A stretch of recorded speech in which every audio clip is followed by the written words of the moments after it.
Alright, today we're going to be taking a look at Milwaukee's 5.0 extra capacity lithium ion M18 battery.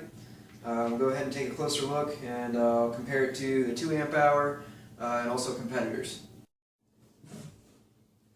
Alright, so just for a size comparison, we've got the 5 amp hour battery right here. We've got one of the 2 amp hour battery compact styles over here. You can see it's about twice the height for the 5 amp hour because there are twice the cells in it. But it's not twice the weight. This weighs 25 3/4 ounces, so that's 1 pound 9 3/4 ounces. This one weighs in at 15 3/4 ounces, so that's just shy of a pound. So you've got 2.5 times the energy storage capacity for 1.75 times the weight. So you've got a good trade-off on being able to run your tool longer for not having it being super extra heavy.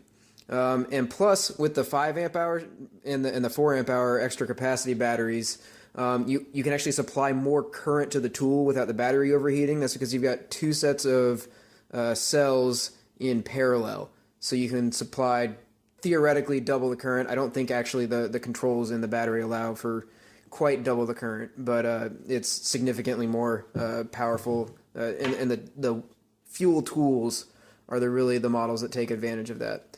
Other than that, it's got the standard Milwaukee battery features with the onboard fuel gauge.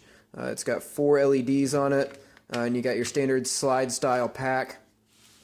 And the 5 amp hour battery's got 90 watt hours. And if you actually look at, this is an 18 volt, and if you look at some other brands have 20 volt max, the 20 volt max are actually 18 volt nominal. So 20 volt is just a marketing gimmick for naming. So it's the same type of battery, so don't be fooled by 20 volt max is more powerful. It's not true. It's the same nominal voltage, and if you charge this all the way up and put your multimeter across the terminals, you get 20 volts. When you start to use it, though, it outputs 18. So just for comparison, I've got a few other competitors' 5 amp hour batteries. We've got a Rigid here, we've got a Makita here. Now obviously you're not going to switch platforms for a high capacity battery. I just wanted to do a comparison between the 3 of these. Your Rigid's probably a little bit, more homeowner grade, and the Makita's probably a little bit more of a competitor in that respect for grade of tool. You can see the Rigid's a lot bigger. It's a little bit cheaper too. I think it's $10 or $20 cheaper depending on which batteries are on sale when. The Rigid is also 2 ounces heavier than the Milwaukee one. It's 27 3/4 ounces. It's got a fuel gauge on it too, though, and it's got the same style of slide release. I really like this because you can grab this with one hand and yank it off when you got to change them out on the tool.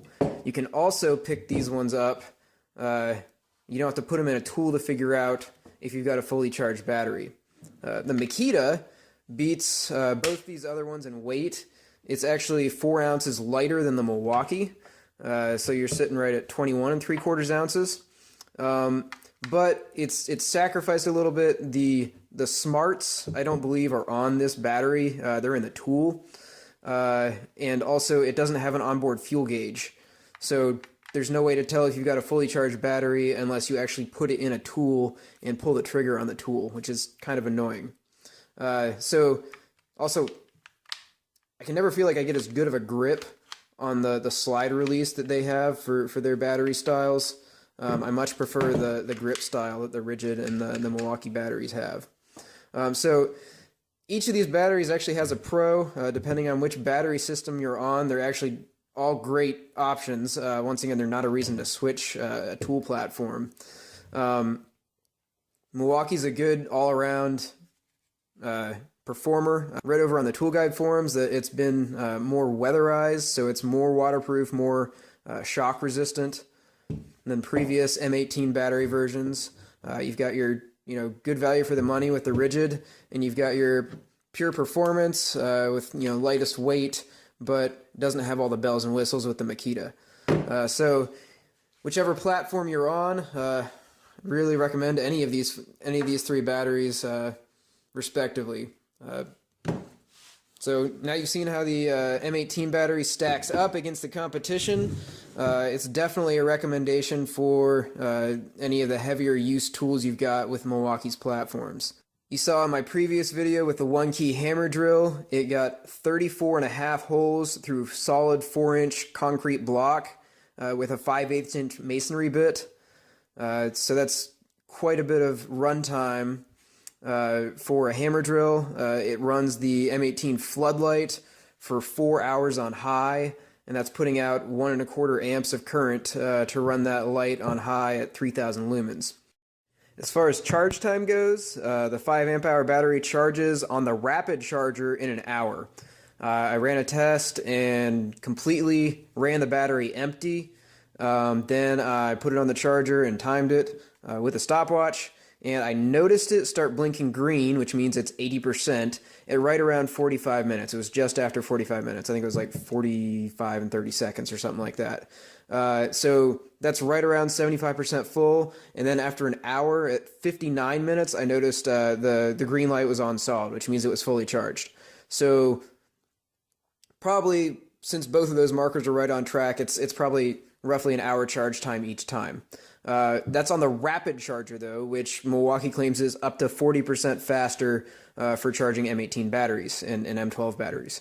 So on the regular charger, it might be closer to an hour and 15 minutes to an hour and a half, maybe possibly a little bit longer, but I didn't test it on the regular charger. Rapid charger is an hour.